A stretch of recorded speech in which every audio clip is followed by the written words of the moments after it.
우리 계속해서 갈라디아서 말씀 봅니다. 4장 12절에서 20절까지 말씀입니다. 4장 12절 20절까지 말씀 같이 읽겠습니다.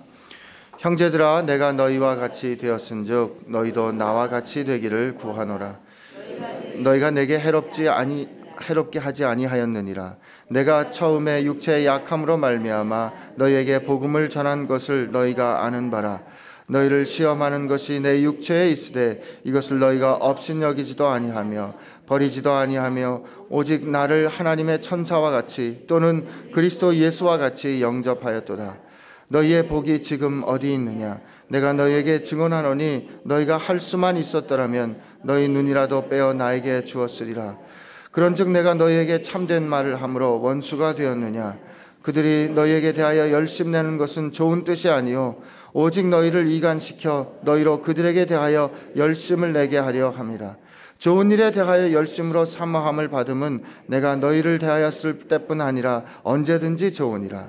나의 자녀들아, 너희 속에 그리스도의 형상을 이루기까지 내가 다시 너희를 위하여 해산하는 수고를 하노니 내가 이제라도 너희와 함께 있어 내 연성을 높이려 함은 너희에 대하여 의혹이 있음이라. 아멘.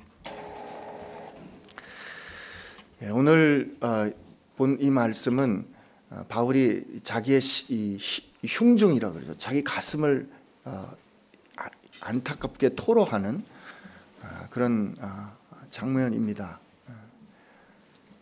오늘 바울이 처음에 이렇게 고백합니다. 형제들아, 내가 너희와 같이 되었은즉 너희도 나와 같이 되기를 구하노라. 첫 번째로 이 표현은 이렇게 이해할 수 있습니다. 우리가 누군가에게 내 간절한 마음을 설명할 때 내 마음 좀 알아줬으면 좋겠다 싶을 때 우리 어떤 말을 쓰곤 합니까? 너도 내 입장 좀 돼봐. 네가 나라면 그럴 수 있겠어? 네가 나라면 이 상황을 이렇게 볼 수 있겠어? 이런 뜻입니다. 내가 너희와 같이 되었으니 너희도 나와 같이 되기를 원한다.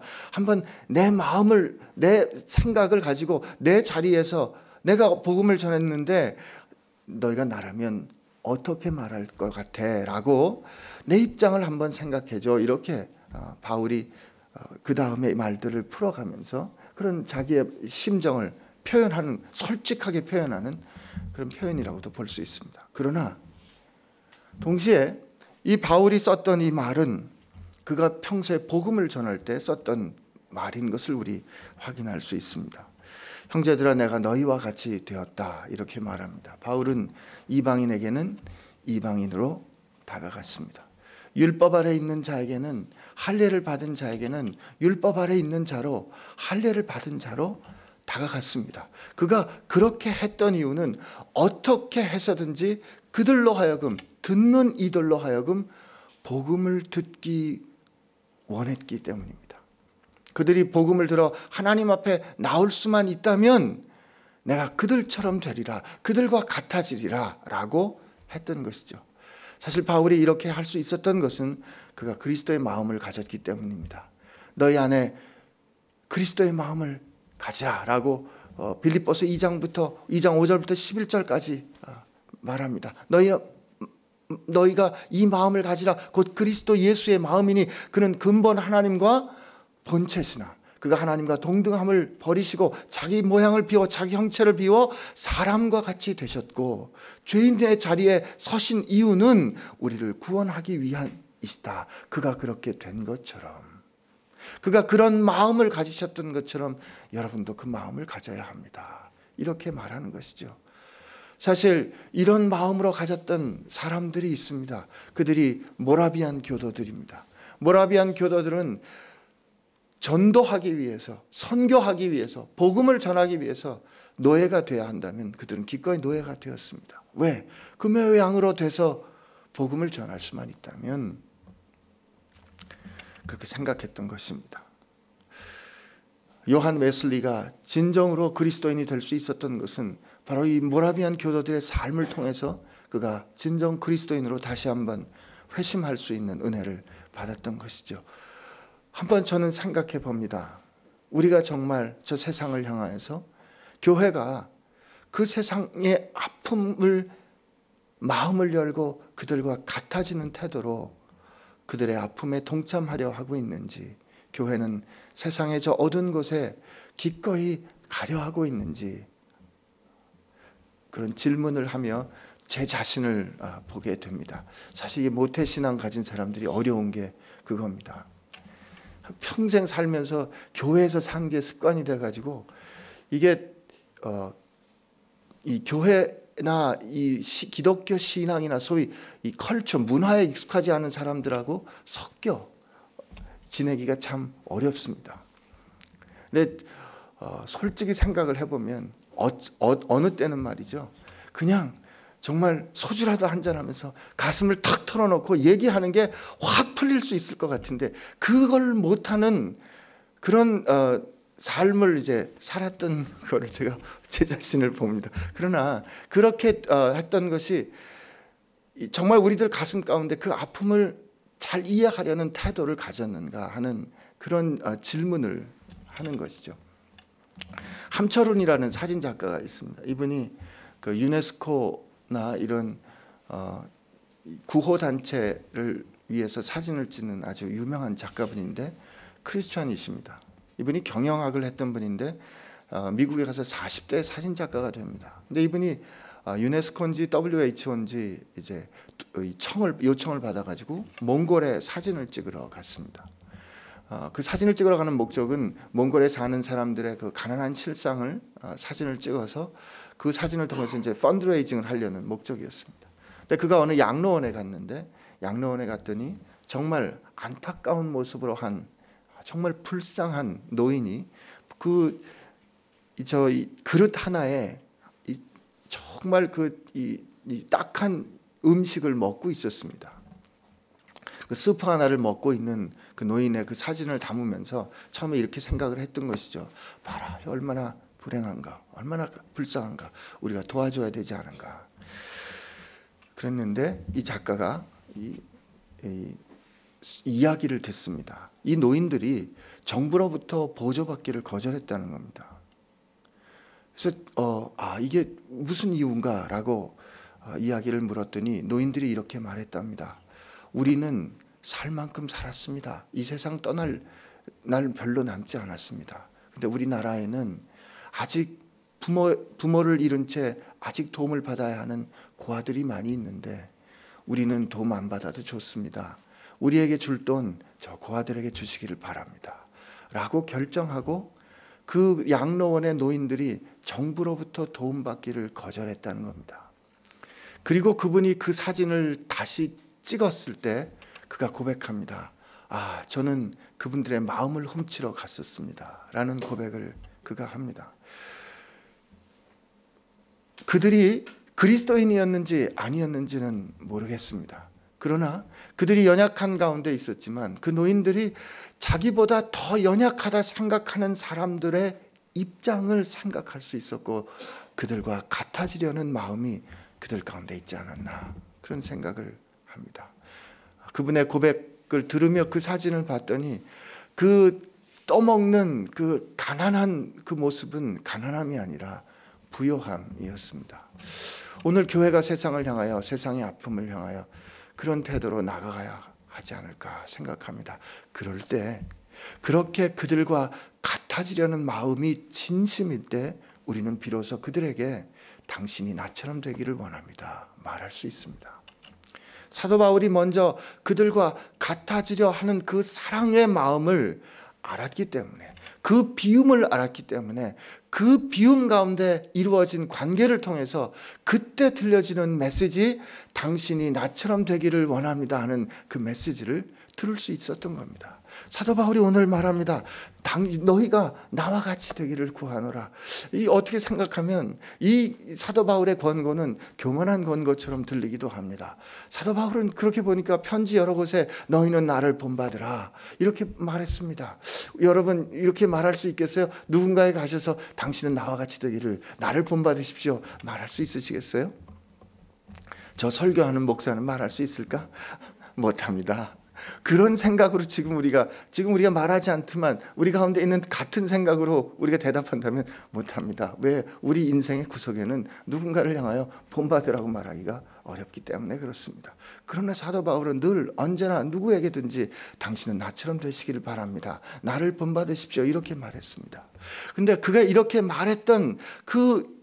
말했을 때 그가 전했던 의미가 뭘까? 우리가 그걸 알 수 있는 것이 사도행전 26장, 27장에 나오는 이야기입니다.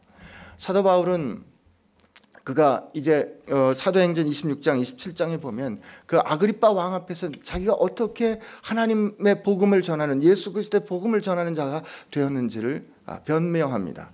그때 사도행전에 보면 그가 어떻게 예수님을 만난 사람이 됐는지, 어떻게 하나님의 사람이 됐는지를 3번 말하는데 그 이야기 할 때마다 다메섹 도상의 이야기가 나옵니다. 복음서 여러 곳을 보세요. 내가 전에는 포학자요, 내가 교회를 핍박하는 자였으나 이제 내가 그리스도의 복음을 전하는 사람이 되었습니다. 그때 그가 아그리빠 왕 앞에서 말합니다.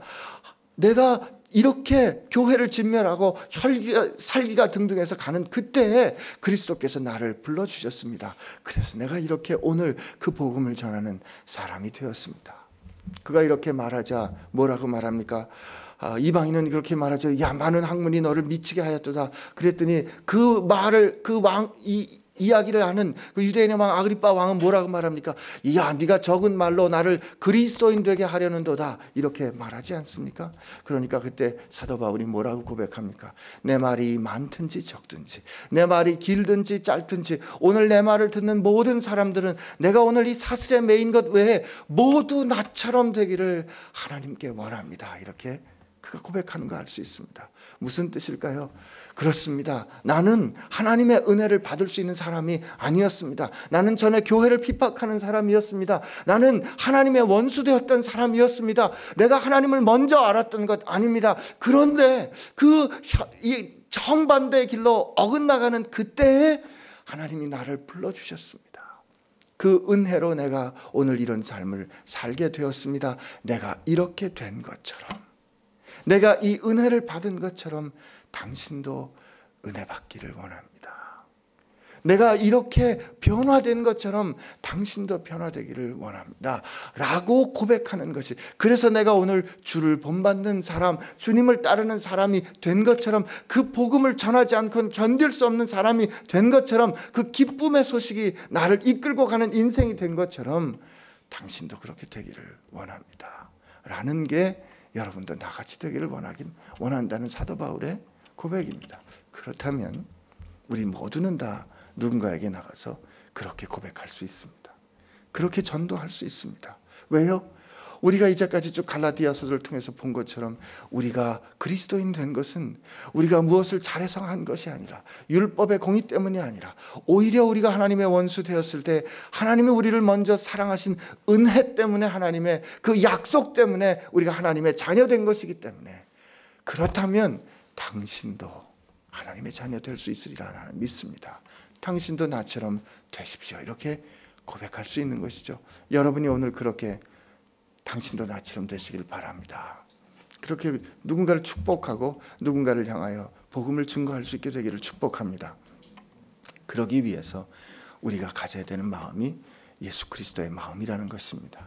그들과 같아지고 그들을 이해하고 그들의 소리를 들을 수 있고 그들의 아픔을 품어줄 수 있는 사람, 그들의 아픈 자리에 같이 서줄 수 있는 그런 우리들의 사랑이 진정으로 그들에게 보여질 때 그들이 우리의 소리를 듣는 거죠. 당신도 나처럼 되시길 원합니다. 그럴 때 네, 나도 당신처럼 됐으면 좋겠습니다. 당신 인생을 그렇게 바꿔주신 그분이 예수님이라면 나를 향하신 예수님의 부르심이 있을까요? 라고 질문할 때 우리가 뭐라고 대답하겠습니까? 그럼요. 왜 없겠습니까? 나 같은 사람도 불러주셨는데 당신을 예수님이 왜 사랑하지 않겠습니까? 이렇게 전할 수 있는 것이죠. 그 뒤에 사도 바울이 갈라디아에 어떻게 복음을 전하게 됐는지 다시 기억할 때 보니까 이렇게 얘기합니다. 내가 여러분께 복음을 전하기 시작한 것은 육체의 약함으로 말미암아입니다. 이렇게 이야기합니다. 아마 그런 것 같아요. 사도 바울이 이게 복음을 전하러 다니다가 그에게 가졌던 육체의 어려움이 있었습니다. 아마 아프지 않았을까요? 어떻게 아팠는지는 모릅니다. 그러나 고린도후서에 보니까 사도 바울이 자기를 위하여서 하나님 이것을 좀 낫게 해주세요라고 3번이나 기도했는데 하나님께서 내 은혜가 내게 족하다라고 말하지 않습니까?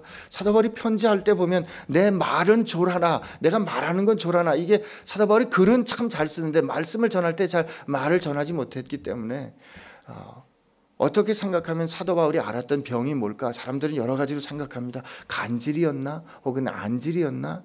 여러 가지로 생각합니다. 그러나 어쨌든 오늘 이 말씀을 보면 갈라디아 사람들이 사도 바울이 육체의 어려움, 연약함을 앓고 있다는 것을 충분히 알 정도로 사도 바울은 어려움을 겪었습니다.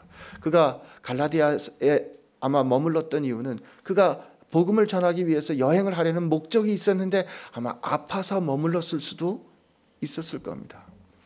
여러분, 이걸 보면 참 우리 인생의 역설을 봅니다. 우리는 우리 몸이 아프다, 우리가 생각지 못한 병을 앓는다, 이것을 불행이라 생각합니다. 하나님이 나를 벌하셨나? 하나님이 나를 사랑하지 않으셨나? 하나님이 나를 떠나셨나? 이렇게 생각할 수 있습니다. 그런데 오늘 이 말씀 보니까 그것이 복음을 전할 수 있는 기회가 되었다는 것이죠. 그것이 하나님이 나를 얼마나 사랑하시는지 증거할 수 있는 아주 좋은 기회가 되었다는 것입니다. 오늘 우리 공동체 가운데 병을 앓고 있는, 병을 알아가는 많은 지체들이 있습니다. 그런데 그 많은 지체들의 간증이 무엇입니까? 내가 이렇게 병을 앓았는데, 내가 이렇게 암을 앓고 있는데, 내가 이 암을 앓고 있는 동안에 복음을 전할 수 있게 된 게 너무 감사합니다 라고 고백하는 자매가, 라고 고백하는 형제가 여러분 지금 우리 가운데 있습니다. 그렇다면 그것이 무슨 뜻입니까? 갈라디아서에 있던 그 성령의 역사가 오늘 우리 이 베이직 공동체 가운데 임하고 있다는 뜻입니다. 아멘이시죠? 남의 이야기가 아니란 말이에요. 여러분과 나와 같이 지체되어 살아가는 우리의 이야기입니다. 얼마나 기쁜 이야기입니까? 그렇다면 그것이 내 지체 형제의 이야기라면 그것은 곧 나의 이야기고, 내가 혹시 병을 앓을지라도, 내가 이 질병과 같은, 암과 같은 어려움을 겪을지라도 그때 우리가 고백할 수 있는 겁니다. 하나님, 드디어 복음을 전할 기회가 왔군요. 그렇습니다. 하나님, 제 인생이 풀린 대로 잘 풀리고 제가 득이 만만할 때 복음을 전한다면 사람들이 그렇게 말하지 않겠어요? 그래, 나도 당신 같다면 그렇게 말할 수 있겠지. 그러나 당신이 나처럼 된다면 그렇게 말할 수 있을까라고 질문하는 그때, 하나님, 제가 오늘 이렇게 어려운 때 복음을 전할 수 있는 기회를 주신 거 감사합니다. 그렇게 바울처럼 갈라디아서의 그 놀라운 역사를 이루었던 것처럼 그 역사를 이루시는 여러분 되시기를 축복합니다. 사도 바울에게는 그 기억이 있었습니다. 너희가 내가 말한다면 눈이라도 빼어줄 것이다. 우리는 그런 표현, 간이라도 빼줄 거다, 이런 표현하지 않습니까? 그냥 속을 다 내줄 거다. 그렇게 서로 사랑하고 신뢰하고, 내가 전하는 말을 이게 천사의 말처럼, 아니 예수 그리스도의 말로 너희들이 받아들여 주지 않았더냐라는 사도 바울의 그 고백은 사도 바울과 이 갈라디아 교인들 간에 있었던 그 신뢰와 서로를 향한 그 복음 안에서의 교제가 어떠했던지를 회상하는 것이죠. 그런데 너희와 나를 누가 갈라 놓았느냐 하는 것입니다.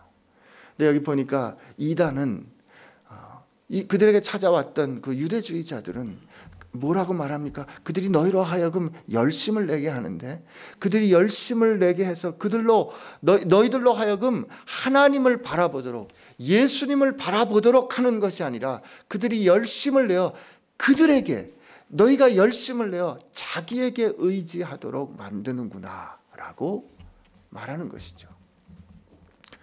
교회가 교회 일을 위하여 성도들을 열심을 내게 만든다면, 교회가 목사가 하고 싶은 일을 위하여 열심을 내게 만든다면 그것은 교회가 아닙니다. 교회는 모든 성도로 하여금 예수 그리스도를 향한 열심을 내게 해야 합니다. 모든 교회는 그 교회에 지체된 그들로 하여금 하나님을 사모하고, 하나님을 구하고, 하나님을 사랑하고, 예수님을 사랑하고, 예수님을 닮아가려고 하고 그리스도의 형상을 이루도록 애쓰도록 해야 합니다. 그것이 교회입니다. 여러분, 정신 바짝 차리시고요. 우리 베이직 교회 안에 들려지는 메시지와 우리 모두의 바람이 우리 베이직 교회의 이름을 높이는 것이 될 때는 여러분, 우리 갈라디아서 말씀을 붙잡고 우리가 서로에게 아프지만 이 말 해야 합니다. 우리의 열심이 그리스도를 향한 것입니까? 아니면 우리를 향한 것입니까? 우리 자신을 돌이켜 보아야 합니다. 사도 바울이 안타까웠습니다. 그래, 열심 가지는 거 좋아. 항상 좋은 일이지. 옳은 일을 향하여 열심을 내는 건 좋은 일이야. 그러나 지금 내는 열심은 옳은 것이 아니기 때문에 사도 바울이 답답한 심경과 안타까운 심경과 어쩌면 이랬을까 하는 그 착잡한 심경을 가지고, 속상한 심경을 가지고 갈라디아에 있는 교인들에게 어쩌면 격한 편지를 쓰지만, 오늘 사도 바울은 자신의 심정을 이렇게 마무리합니다. 내 자녀들아, 너희 속에 그리스도의 형상을 이루기까지 다시 너희를 위하여 해산의 수고를 하겠다 말합니다. 사도 바울이 자기가 복음을 전해서 그리스도인 된 갈라디아 교인들을 향해서 자녀들아 이렇게 말합니다. 빌레몬서에서 보면 오네시모를 옥중에 낳은 내 아들이라 말합니다. 여러분, 우리가 누군가에게 복음을 전해서 그가 복음의 사람이 될 때 우리는 그를 향하여 그렇게 바라볼 수 있었습니다. 그래, 말씀으로 낳은 내 자식이지. 여러분, 우리 부모님들이 우리 자녀를 향하여 어떻게 합니까? 자기 생명을 낳아주고, 어떤 어려움이 있어도, 어떤 속상한 일이 있더라도 자녀된 것은 끊지 않지 않습니까? 지금 갈라디아 교인들이 그렇게 힘들게 하고 속상하게 하고 사도 바울을 향해서 저 사람은 잘못된 거 아니야라고 말하는 그 등을 돌리는 그런 태도를 가지지만, 사도 바울이 다시 말하는 겁니다. 내 자녀들아, 내가 너희들 가운데 다시 그리스도의 형상이 회복될 때까지 내가 다시 아기 낳는 그 고통을 마다하지 않겠다. 그것이 아픈 고통의 길이라도 처음부터 다시 시작하겠다, 이렇게 말합니다. 사실 이 사도 바울의 이 고백은 오늘날 목회자들에게 주는 큰 가르침이자 오늘 우리를 경책하는 질문이 되기도 합니다. 정말 우리 성도들을 향하여 그리스도의 형상을 이루기까지, 그 형상을 이루기 위해서 우리가 해야 되는 노력이 해산한 고통과 같은 아픔이라고 할 때, 그것을 처음 하는 것이 아니라 다시 시작해야 한다고 할 때 우리는 그것을 하려고 나서고 있는 것인가, 우리 다시 한번 생각해 봐야 합니다. 그리고 그것은 비단 목회자뿐만이 아니라 우리 모두가 마찬가지입니다. 우리가 세상을 향하여, 저 아픈 세상을 향하여, 아니 내가 사랑하는 사람들을 향하여 그들이 그리스도의 형상을 이룰 수 있도록 우리가 해산하는 고통을 해야 한다면 하나님 앞에서 예수님, 제가 다시 시작하도록 하겠습니다. 그럴 수 있도록 저희들에게 그리스도의 마음 허락하여 주십시오. 이렇게 구하는 저와 여러분 되기를 축복합니다. 우리 같이 기도하겠습니다.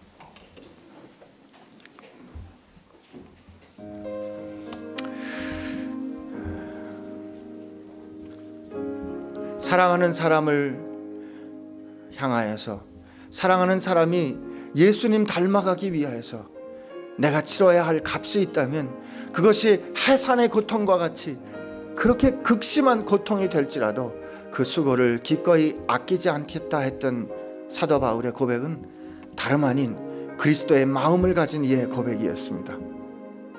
오늘 이 시간 우리가 하나님 앞에 기도할 때 이렇게 기도하고 이렇게 구했으면 좋겠습니다. 하나님, 오늘 제게 그리스도의 마음을 허락하여 주옵소서. 주님, 제게 주의 마음을 허락하여 주옵소서. 제 마음 가져가 주시고 그리스도의 심장으로 채워 주옵소서. 그래서 저도 그리스도의 마음으로 오늘 하루를 살기를 소원합니다. 아니, 남아있는 인생이 그리스도의 삶으로 살기를 소원합니다. 이렇게 주 앞에 구하며 기도하는 시간 되기를 원합니다. 같이 기도합니다. 하나님 아버지, 감사합니다. 오늘 우리로 그리스도의 마음 알게 하여 주시니 감사합니다. 하나님, 우리가 늘 언제나 우리 자신을 생각하고 살기 때문에, 하나님, 우리 자신의 모습을 먼저 생각하고 바라보며 살기 때문에 하나님, 우리가 참 가난하게 삽니다.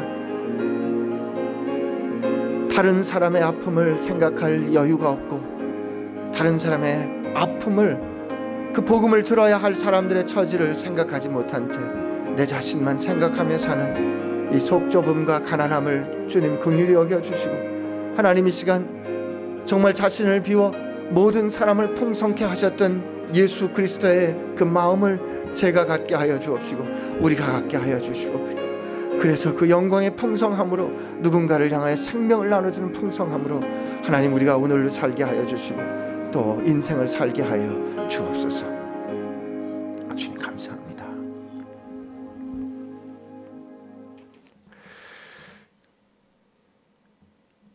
이제는 우리로 누군가를 향하여 우리의 삶을 나눠줄 수 있도록 하신 그 영광의 풍성함을 허락하신 우리 주 예수 그리스도의 은혜와 하나님의 원수 되었던 우리들로 하여금 하나님의 자녀가 되게 하셔서 오늘 누군가에게 나아가 당신도 나처럼 되기를 원합니다 라고 말할 수 있도록 우리를 불러주신, 자녀 삼으신 하나님 아버지의 사랑하심과 이제 우리도 누군가의 처지에 기꺼이 마음을 비워 그들과 같아질 수 있는 용기를 허락하여 주시는 성령님의 힘주심과 교통하심이 오늘 하루를 예수 그리스도의 심장으로 살기로 결심하고 구하는 사랑하는 형제와 자매들 가운데 함께 하시기를 축원하옵나이다. 아멘.